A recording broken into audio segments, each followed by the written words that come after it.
Hi students, welcome to Principles of Management class. In this class, we are going to discuss second unit of Principles of Management. Under that, two important concepts we are going to discuss. One is definition and meaning of management by objectives, and another one is advantages of management by objectives. Students, management by objectives. This is very important concept. ఇది చాలా ముఖ్యమైన concept management by objectives. So management by objectives అంటే నిర్వహణ అని తెలుసు మనకు. Management అంటే by objectives అంటే లక్ష్యాలు. సో లక్ష్యాల ద్వారా నిర్వహణ అని అర్థం. మేనేజ్మెంట్ బై ఆబ్జెక్టివ్స్ అంటే లక్ష్యాల ద్వారా నిర్వహణ. డియర్ స్టూడెంట్స్, ఒక స్టూడెంట్గా కావచ్చు, ఒక టీచర్గా కావచ్చు, లేదంటే ఒక వ్యాపారస్తుడిగా కావచ్చు, లక్ష్యం పెట్టుకొని నిర్వహిస్తే దేంట్లో అయినా సక్సెస్ సాధిస్తాము అనే కాన్సెప్ట్ను ఒక మహనీయుడు తీసుకొని వచ్చాడు. మేనేజ్మెంట్ బై ఆబ్జెక్టివ్స్ ఈ కాన్సెప్ట్ తీసుకొచ్చిన వ్యక్తి గురించి, అతన్ని ఈ మేనేజ్మెంట్ బై ఆబ్జెక్టివ్స్ అంటే దాని యొక్క మీనింగ్ ఏంటి అనేది మనము ఈ క్లాస్లో డిస్కస్ చేసుకోబోతున్నాం. ఇది మన దైనందిన జీవితంలో ప్రతిరోజు ఒక లక్ష్యం పెట్టుకొని ఆ లక్ష్యాన్ని ఏం చేయొచ్చు, సాధించడానికి మనము ఎట్లా రిసోర్సెస్ కావచ్చు, టైం కావచ్చు, పీపుల్ కావచ్చు, వీళ్ళని ఎట్లా మనము సద్వినియోగం చేసుకోవాలా అనే విషయంలో ఈ మేనేజ్మెంట్ బై ఆబ్జెక్టివ్స్ అనే కాన్సెప్ట్ మనకు చక్కగా హెల్ప్ అవుతుంది.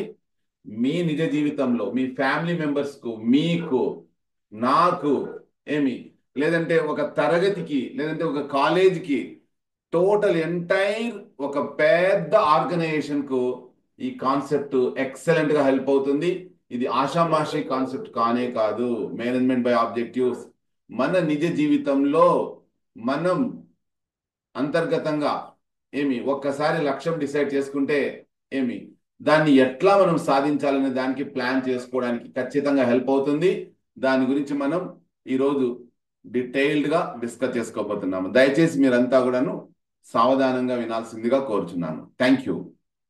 నేను ఇప్పుడు ఒక ఫైల్ని షేర్ చేస్తాను. Students, management by objectives definition first మనం తెలుసుకొని తర్వాత దాని మీనింగ్ తెలుసుకుందాం. Management by objectives is a goal-oriented management approach where managers and employees collaboratively set, track, and achieve objectives. Dear students, మనం ఏదైనా ఒక లక్ష్యం సాధించాలి అంటే ఒక గోల్ సెట్ చేసుకోవాలి. తర్వాత దాన్ని ఎప్పటికప్పుడు మానిటర్ చేయాలి. దాన్ని ట్రాకింగ్ అంటాం. ఆ తర్వాత మనం ఆటోమేటిక్గా సక్సెస్ఫుల్గా ఆ గోల్ని అచీవ్ చేస్తాం. కాబట్టి ఇక్కడ మేనేజ్మెంట్ బై ఆబ్జెక్టివ్స్ అనేది ఒక సంస్థకు సంబంధించి ఎలా హెల్ప్ అవుతుందంటే, మేనేజర్స్, పై అధికారులు లేదా ఉన్నతాధికారులు, ఎంప్లాయీస్, ఉద్యోగులు, వీళ్ళు కొలాబరేటివ్లీ కలిసికట్టుగా లక్ష్యాలను సెట్ చేసుకొని ఆ లక్ష్యాలు చేస్తూ ఎప్పటికప్పుడు మానిటర్ చేసుకోవడం, ట్రాకింగ్ అంటాం, సాధించడం ద్వారా మనకు ఈ మేనేజ్మెంట్ బై ఆబ్జెక్టివ్స్ అనే కాన్సెప్ట్ హెల్ప్ అవుతుంది. దీన్ని కనుగొన్న మహనీయుడు ఎవరు అంటే పీటర్ డ్రక్కర్. ఇతను ఆస్ట్రియాకు చెందిన వ్యక్తి, ఆస్ట్రియా అమెరికన్. సో అతను మీకు ఇక్కడ ఇమేజ్ చూపిస్తాను. Peter Drucker photo.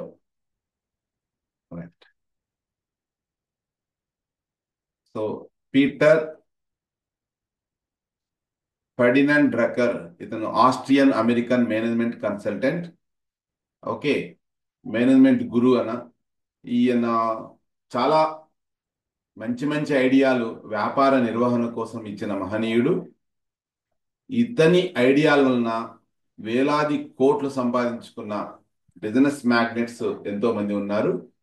ఓకే, 2005 వరకు ఈయన ఉన్నాడు. 95 సంవత్సరాల వయసులో చనిపోవడం జరిగింది, నవంబర్ 11, 2005. సో ఇతని చరిత్రను మీరు వికీపీడియాకి వెళ్తే పీటర్ డ్రక్కర్ అని క్లిక్ చేస్తే వస్తుంది. ఖచ్చితంగా ఇతని గురించి మనం తెలుసుకోవాల్సిన అవసరం ఉంది.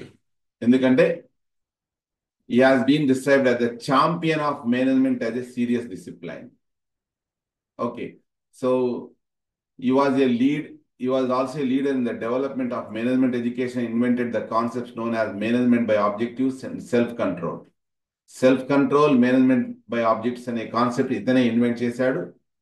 ఇతన్ని ఏమంటారంటే champion of management as a serious discipline. ఒక గంభీరమైన డిసిప్లైన్ గా మేనేజ్మెంట్ ను తీర్చిదిద్దిన వ్యక్తి పీటర్ డ్రక్కర్ అన్నమాట.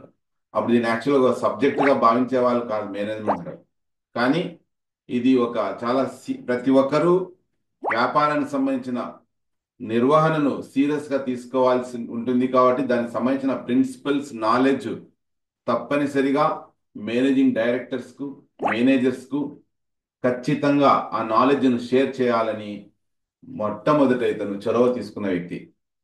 Right students, now I will go back to this. ఇతను పీటర్ డ్రక్కర్, ఇతనే ఈ కాన్సెప్ట్ కనుగొన్న వ్యక్తి. MBO aligns individual goals with organizational objectives, ensuring a structured and result-driven environment. Dear students, ప్రతి వ్యక్తికి వ్యక్తిగతంగా లక్ష్యాలు ఉంటాయి. బట్ ఆ లక్ష్యాలు అనేది సంస్థ లక్ష్యాలతో కొలాబరేట్ కావాలి. మనం ఇండివిజువల్గా మనకు నచ్చింది చేసుకుంటూ పోవడం కాదు. ఖచ్చితంగా మనం ఏ పని చేస్తున్నామో ఆ పని సంస్థ యొక్క లక్ష్యాన్ని సాధించేటట్టుగా ఉండాలి.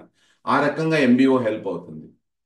ఓకే, ఫలితాలను అందిస్తుంది, మంచి చక్కటి ఫలితాలు అందించే చక్కటి పని వాతావరణాన్ని కల్పిస్తుంది. రైట్. సో MBO వల్ల అడ్వాంటేజ్ ఏమంటే ఇట్ ఎన్హాన్సెస్ ప్రొడక్టివిటీ, ఉత్పాదకత పెంచుతుంది, అందరికీ ప్రేరణ కలిగిస్తుంది, మోటివేషన్. వ్యక్తుల మధ్య పరస్పర సంబంధాలు, భావాలు, మన భావ వ్యక్తీకరణ, కమ్యూనికేషన్ అంటే భావ వ్యక్తీకరణ, మనసులోని భావాలను స్పష్టంగా వ్యక్తం చేయడానికి, వాటిని ఇతరులకు కమ్యూనికేట్ చేసి వాళ్ళు అర్థం చేసుకొని సంస్థ యొక్క లక్ష్యాల కోసం వాళ్ళు పాటుపడటానికి MBO హెల్ప్ అవుతుంది. రైట్ స్టూడెంట్స్, సో ఇతను ఏ రకంగా నిర్వచించాడనే చూద్దాం. Definition of MBO: management by objectives is a process whereby the objectives of an organization are defined and conveyed to all employees so they understand their role in achieving them. Management by objectives ఏం తెలియజేస్తుంది అంటే ఇది ఒక ప్రక్రియ, it is a process whereby objectives of an organisation are defined. So మొట్టమొదట ఒక సంస్థ యొక్క లక్ష్యాలను నిర్వచించుకోవాలి.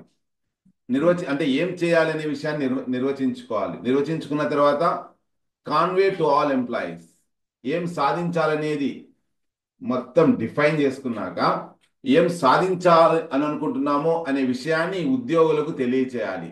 Conway to all employees so they understand their role in achieving them. కాబట్టి ఎప్పుడైతే మనం ఏం చేయాలి అనే సంస్థ నిర్ణయించుకుందో ఆ నిర్ణయించుకున్న విషయాన్ని ఉద్యోగులకు ఎప్పుడైతే తెలియచేస్తామో అప్పుడు వాళ్ళు సంస్థ మా నుంచి ఏం ఆశిస్తుందని తెలుసుకొని దాన్ని సాధించడానికి ట్రై చేస్తారు అని పీటర్ డ్రక్కర్ స్పష్టంగా మేనేజర్లకు, లేదంటే CEOస్కు, లేదంటే మేనేజింగ్ డైరెక్టర్స్కు, లేదంటే బోర్డ్ ఆఫ్ డైరెక్టర్స్కు, వీళ్ళందరికీ ఈ డెఫినేషన్ ద్వారా ఒక అద్భుతమైన సూచన పీటర్ డ్రక్కర్ తెలియజేశాడు. సో ఇందులో ఏముంటాయి key features of MBO? Dear students, goal setting, లక్ష్యాన్ని నిర్ణయించుకోవాలా. అంటే మీ clearly defined objectives for individuals and teams. Teams అంటే సమూహాలు, ఇండివిజువల్స్ అంటే ప్రతి ఒక్కరు, మల్లికార్జున, రాజేశ్వరి, తేజోసుమ, తిలక్ నాగ్, సిద్ధు, గాయత్రి, పూజిత, హేమ, జ్యోతి, భావన, ఇట్లా ఇండివిజువల్స్ అన్నమాట. ఇండివిజువల్స్ కు లక్ష్యాలు డిసైడ్ చేస్తాము, టీమ్స్ కు లక్ష్యాలు డిసైడ్ చేస్తాము, అవి స్పష్టంగా వాళ్ళకి అర్థమయ్యేటట్టుగా చెప్తాము. ఇక్కడ టాటా మోటార్స్ సంబంధించిన ఒక ఎగ్జాంపుల్ ఉంది. Okay, Tata Motors setting A goal to increase EV sales by 30% in the next physical year. Electric vehicles, electric వాహనాలు అమ్మకాలకు సంబంధించి నెక్స్ట్ ఇయర్ కు 30% ఇంక్రీజ్ చేయాలని ఒక గోల్ సెట్ చేసింది. అది ఉద్యోగులకు, టీమ్స్ కు తెలియజేసే బాధ్యత ఆ సంస్థ యొక్క సిఇఓ, ఎండి, మేనేజర్స్ కి ఉంది అనమాట. Right, goal setting. నెక్స్ట్ రెండోది పార్టిసిపేటివ్ డెసిషన్ మేకింగ్. ఎంబీఓలో మరొకటి ఏమంటే employees are involve in setting their own goals. Dear students, ఒక టీచర్ పలానా పని చెయ్యని చెప్పడం కంటే స్టూడెంటే పలానా పని నేను చేస్తానని గోల్ సెట్ చేసుకుంటే ఎంత అద్భుతంగా ఉంటుంది చూడండి. అలాగే ఉద్యోగులు కూడా పలానా పనిని మేము ఈ విధంగా సాధించడానికి ట్రై చేస్తామని వాళ్ళే గోల్స్ పెట్టుకుంటే సంస్థ అద్భుతాలు క్రియేట్ చేయగలుగుతుంది. కాబట్టి డియర్ స్టూడెంట్స్, ప్రతి ఉద్యోగి తమ యొక్క లక్ష్యాలను సెట్ చేసుకోవడంలో ఇన్వాల్వ్ అవ్వాలి. ఎగ్జాంపుల్ చూడండి, Infosys involving project teams in setting delivery time lines for IT solutions. అంటే ఇన్ఫోసిస్ కంపెనీ ఏం చేస్తుంది, ప్రాజెక్ట్ టీమ్స్ వాళ్ళే టైం లైన్స్ సెట్ చేసుకోవడానికి. దేనికోసం? ఐటీ సొల్యూషన్స్, ఐటీకి సంబంధించిన క్లిష్టమైన సమస్యలకు పరిష్కార మార్గాలు కనుక్కోవడానికి ఆ టీమ్సే టైం లైన్ పెట్టుకొని ఆ టైం లైన్ లోపల ఆ ఐటీ సొల్యూషన్స్ అందించడానికి ట్రై చేయడానికి ఇన్ఫోసిస్ హెల్ప్ చేస్తుంది అనమాట. అంటే ఇక్కడ కలిసికట్టుగా ఉద్యోగులు యాజమాన్యంతో కొలాబరేట్ అయ్యి నిర్ణయాలు తీసుకుంటారు. Next, alignment with organisational goals. Dear students, MBO ensures individual goals contribute to the organization's mission. MBO ఏం చేస్తుంది అంటే సంస్థ యొక్క లక్ష్యాలు సాధించడానికి వ్యక్తిగత లక్ష్యాలు కూడా సహాయపడేలా చేస్తుంది అనమాట. Example, Reliance retail aligning store expansion plans with its overall business growth strategy. Reliance retail అనే ఈ సంస్థ వివిధ రకాల స్టోర్లను వివిధ రకాల పట్టణాల్లో విస్తరించుకుంటూ పోవడానికి, ఓవరాల్ గా వ్యాపార వృద్ధి యొక్క వ్యూహాన్ని అమలు పరచడానికి సహాయపడుతుంది. Right students, performance monitoring. MBO వలన ఇంకొక పాయింట్ ఏమంటే ఎప్పటికప్పుడు మనము చేసే పనిని సమీక్షించవచ్చు. Regular reviews and feedback on progress. ఏదైనా తప్పులుంటే వాటిని తెలియచేయవచ్చు, ఫీడ్బ్యాక్ అంటాం దాన్ని, పని చేసే విషయంలో. కాబట్టి ఎంబీఓ వలన అడ్వాంటేజ్ ఏమంటే ఎప్పటికప్పుడు చేసే పనితనాన్ని, పనితీరును అబ్జర్వ్ చేస్తూ లోపాలుంటే వాటిని తెలియచేస్తూ సర్దుబాటు చేస్తూ సంస్థ లక్ష్యాలు సాధించడానికి ప్రతి ఒక్కరూ పాటుపడేలా ఇండివిజువల్స్ కు హెల్ప్ చేయొచ్చు అనమాట. ఎగ్జాంపుల్ చూడండి, Wipro conducting quarterly performance reviews to track project mile stones. Wipro company ప్రతి 3 నెలలకోసారి సంస్థ యొక్క ప్రాజెక్ట్ మైల్ స్టోన్స్, అనుకున్న లక్ష్యాలు సాధించడానికి సమీక్ష సమావేశాలు ఏర్పాటు చేస్తూ ఉంటుంది. ఇక రిజల్ట్ ఓరియంటెడ్. ఎంబీఓ వలన మరొక అడ్వాంటేజ్ ఏమంటే ఫలితాలు ఇస్తుంది అనమాట. ఇది కేవలం పని చేయడం కాదు, ఏం చేస్తుంది, మెజరబుల్ అవుట్కమ్స్, కొలవగలిగే ఫలితాలను అందించడంలో ఎంబీఓ హెల్ప్ చేస్తుంది. Focuses on measurable outcomes rather than activities. పని బ్లైండ్ గా చేసుకుంటూ పోవడం కాదు. ఎగ్జాంపుల్, మీరు స్టూడెంట్స్ గా మీరు టార్గెట్ పెట్టుకుంటారు 80 మార్క్స్ తెచ్చుకోవాలి అని. అంటే మెజర్ చేసేదే కదా అది, ఆ రకంగా ఉండాలి. ఊరినే చదువుకుంటూ పోవడం కాదు, ఆ చదువు అనేది ఫలితాలు తెచ్చేలా ఉండాలి. Right, Swiggy tracking customer order fulfilment times to improve delivery efficiency. So Swiggy example ఇక్కడ ఇవ్వడం జరిగింది. కస్టమర్ ఆర్డర్ ఫుల్ఫిల్ చేయడంలో ఓకేనా, టైంకి తగ్గట్టుగా డెలివరీ ఎఫిషియెంట్గా ఉండేటట్టుగా ఫలితాలను అందించేటట్టుగా ఉండేలా అంటే దాన్నే రిజల్ట్ ఓరియంటెడ్ అంటాము. ఆ టైప్ ఉండాలి, ఉండే పని చేయడం కాదు. ఎగ్జాంపుల్, తాడిపత్రి లక్కీ 9 అనే ఒక హోటల్ ఉంది, తాడిపత్రి దమ్ బిర్యానీ. అక్కడి నుంచి నాకు చికెన్ బిర్యానీ కావాలి అని అన్నాను అనుకో, నేను 1 PM ఆర్డర్ చేస్తే 2 PM ఈ స్విగ్గీ డెలివరీ చేసింది అనుకో, ఏమవుతుంది? ఎంత ఇరిటేషన్ వస్తుంది ఒక కస్టమర్గా నాకు. అలా ఉండకూడదు. 1 PM ఆర్డర్ చేస్తే ఒక 10 minutesలో నాకు అందేటట్టుగా ఉండాలి. ఆ రకంగా రిజల్ట్ ఉండాలి. అది right students. Mutual agreement. Dear students, ఈ ఆబ్జెక్టివ్స్ అనేటివి మేనేజర్లు, ఎంప్లాయీస్ వీళ్ళిద్దరూ కలిసి తీసుకొని ఒప్పుకోవాలి. Goals are agreed upon by both managers and employees. ఏ సంస్థ యొక్క లక్ష్యాలు సాధించడానికి ఉద్యోగులు, నిర్వాహకులు ఇద్దరూ కలిసికట్టుగా పనిచేయాలి. ఏవైతే లక్ష్యాలు నిర్ణయించుకుంటున్నారో ఆ లక్ష్యాలు అనేటివి యాక్సెప్ట్ చేయగలగాలి. ఓకే మేము చేస్తాము అని వీళ్ళు అనాలా, ఓకే అని వీళ్ళ నుంచి అంటే యాక్సెప్టెన్స్ తీసుకోగలగాలి మేనేజర్స్.